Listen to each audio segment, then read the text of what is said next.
Bismillahirrahmanirrahim. Assalamualaikum warahmatullahi wabarakatuh.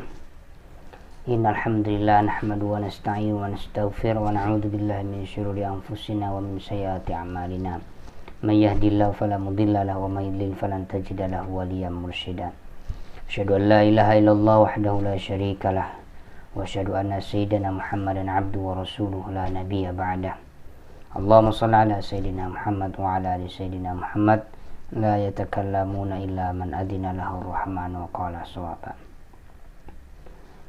Pasca pelaporan juru bicara Hizbut Tahrir Indonesia Ismail Yusanto, media sosial diramaikan oleh peliputan pro dan kontra, dukungan maupun penghinaan baik kepada pelapor maupun kepada yang terlapor.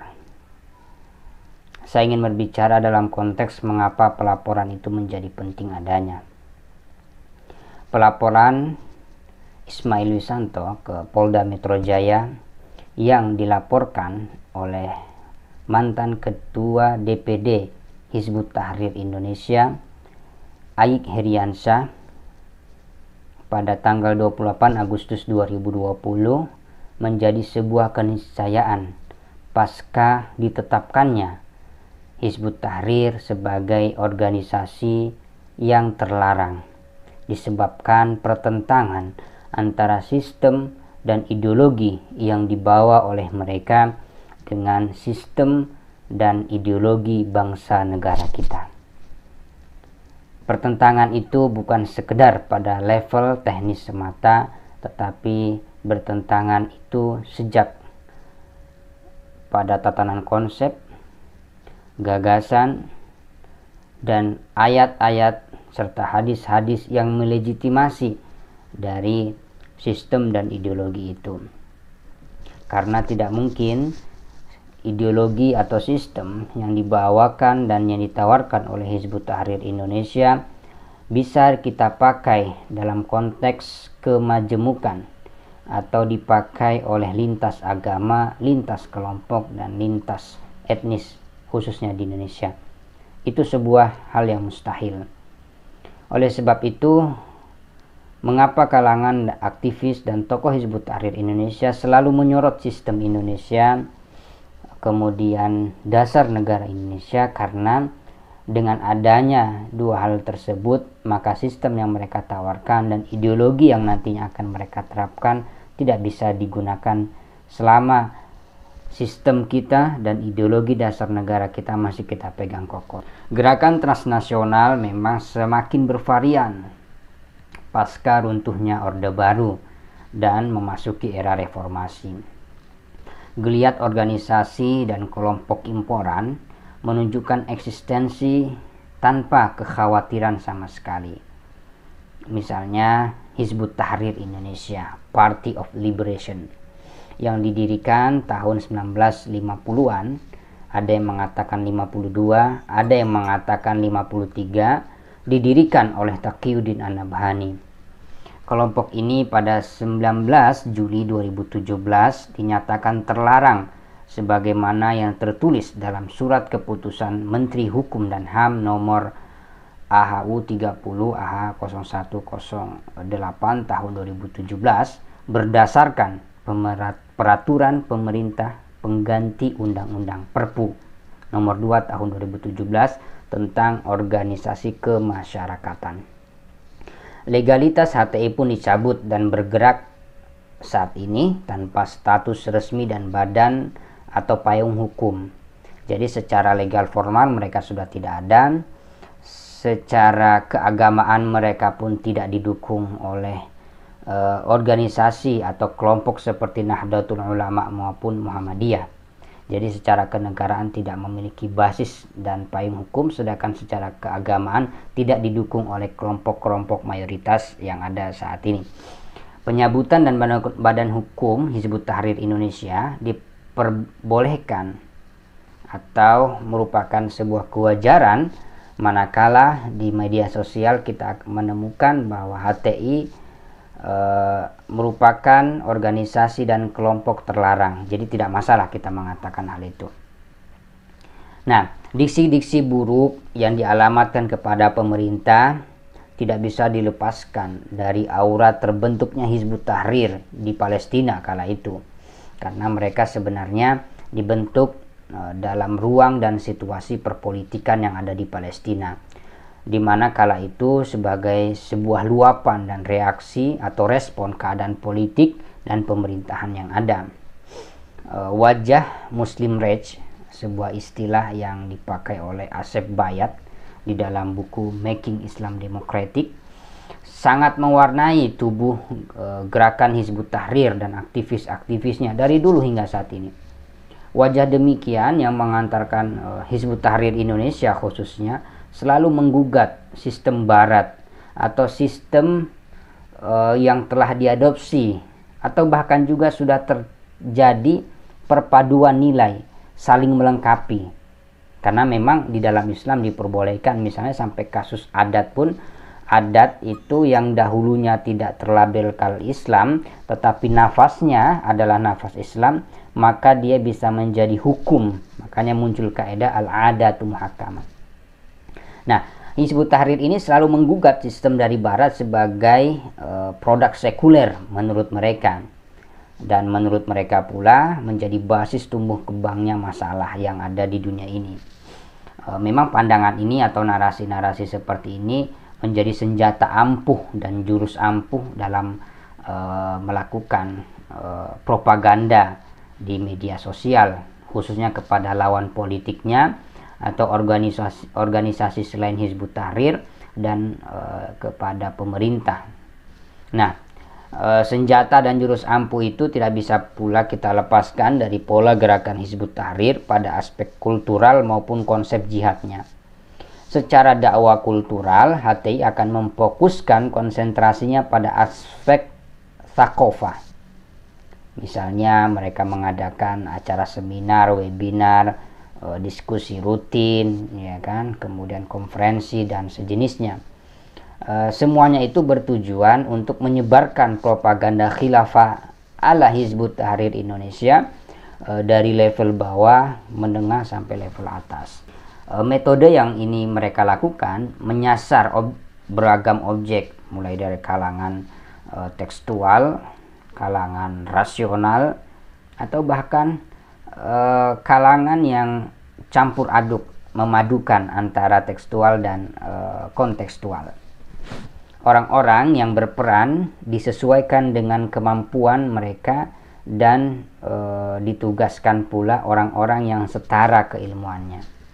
Jadi tidak sembarang orang ditugaskan pada objek tertentu.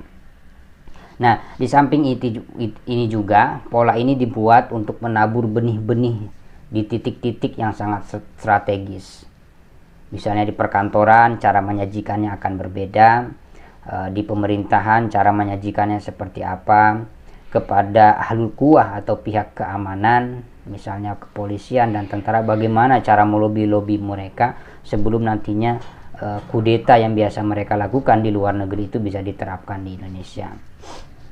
Jadi yang dalam bahasa yang sering saya sebutkan bahwa HTI selalu menggunakan prinsip kekuasaan itu harus kita lubangin, dan setiap lubang itu harus kita kuasain.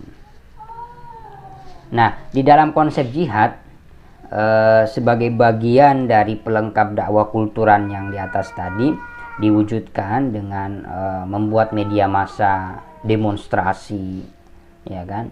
Media massa ini bisa digunakan HTI, misalnya kalau yang sekarang Buletin Kafah itu milik Hizbut Tahrir, kemudian ada majalah Al-Wa'i, kemudian juga kalau di kalangan tokoh itu ada yang menerbitkan tafsir Al-Wa'i juz 30, juz lah.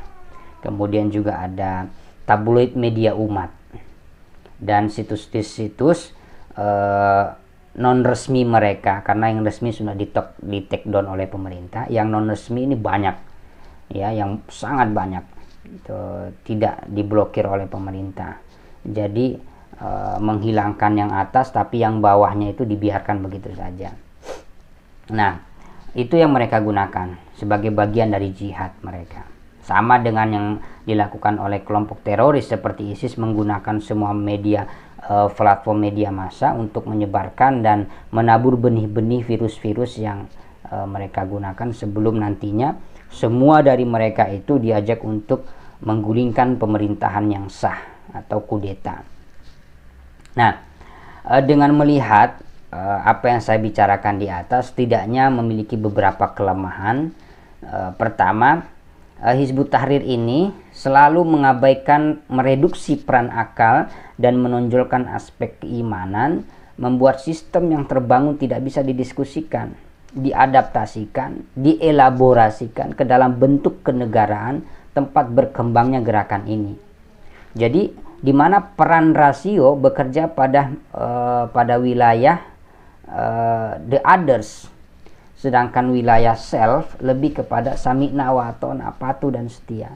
Makanya kalau kita membaca karya-karya Hizbut Tahrir Indonesia, ketika nanti negara khilafah tegak, sistemnya nanti disebut dengan sistem khilafah Islamiyah, amir dari Hizbut Tahrir yang ada saat ini, kemudian ideologinya adalah ideologi Islam, itu kita tidak boleh memperbincangkan sistem selain khilafah. Kita akan dihukum di negara khilafah itu. Berbeda dengan saat ini, kita menggunakan sistem demokrasi, ideologi dan dasar negara kita adalah Pancasila. Mereka seenaknya saja menggunakan negara kita untuk menghantam kita sendiri. Nah, di sini nih mereka seperti orang yang tidak bersyukur. Jadi ibarat anak itu durhaka kepada ibunya. Itulah Hizbut Tahrir Indonesia. Jadi pertanyaan saya kepada sahabat-sahabat semua, menunggu mereka membubarkan kita atau kita yang membubarkan mereka? Itu saja pilihannya. Nah, kedua, penanaman yang berulang-ulang dari murabi mereka tentang sistem selain khilafah adalah buruk, membuat aktivis-aktivis HTI di level menengah ke bawah kewalahan jika berdialog secara argumentatif dengan lawannya. Coba saja Anda ajak berbincang, berdiskusi, selain tokoh-tokoh dan para praktisi di tatanan lapangan atau di mahasiswa-mahasiswanya, itu modelnya sama saja, pertanyaan, pernyataan, dalilnya sama saja. Karena apa? Mereka selalu dicekoki oleh hal-hal yang bersifat sama. Apalagi mereka yang tidak mengenal dunia-dunia kepesantrenan, maka mereka akan kewalahan. Maka perputaran dan pembicaraannya tidak lain hanya dikunci dengan solusinya khilafah yang merupakan sistem Islam. Nah, padahal kita tidak akan menemukan dalil yang mengatakan bahwa khilafah itu sebuah sistem alternatif dan yang bersifat mutlak di dalam ajaran agama Islam, kecuali hanya kita ketemukan di kitab-kitab Hizbut Tahrir Indonesia. Tapi jawaban berupa rasionalisasi dan bukti akademiknya akan sangat sulit kita dapatkan kalau kita berbincang dan berdiskusi dengan kelompok di kelas menengah ke bawah mereka. Nah, dengan dogma dan penanaman nilai yang terus-menerus dilakukan oleh murabi mereka, membuat mindset dan pola berpikir dari aktivis dan anak-anak mahasiswa dan mahasiswi dari Hizbut Tahrir Indonesia ini selalu menganggap orang lain itu adalah salah dan menganggap diri mereka adalah yang benar. Inilah embrio lahirnya kelompok teroris. Karena apa? Konsep hakimiyah dan konsep takfiriyah itu sudah melekat. Makanya saya pernah menulis bahwa sebenarnya Hizbut Tahrir Indonesia atau Hizbut Tahrir itu merupakan telah ada di dalam diri mereka bibit-bibit terorisme. Cuma sekarang aja di Indonesia. Kalau mereka di luar negeri yang di negara itu telah diperbolehkan memegang senjata, maka mereka akan melakukan hal yang sama tersebut. Nah, ketiga, tadi pertama, kedua. Nah, yang ketiga adalah di mana mereka ini memiliki ambisi yang kuat di dalam mendirikan institusi atau negara khilafah dengan landasan negaranya berupa akidah Islam, sebagaimana pasal 1 di dalam Undang-Undang Negara Khilafah serta Will Stanchongnya bahasa negara kita serba stempel Islam. Maka HTI kerap mengabaikan aspek kebijakan publik yang bersifat universal di dalam kemaslahatan umat, khususnya antar beragama, yang menjadi basis fundamental jurisprudensi hukum nasional kita saat ini.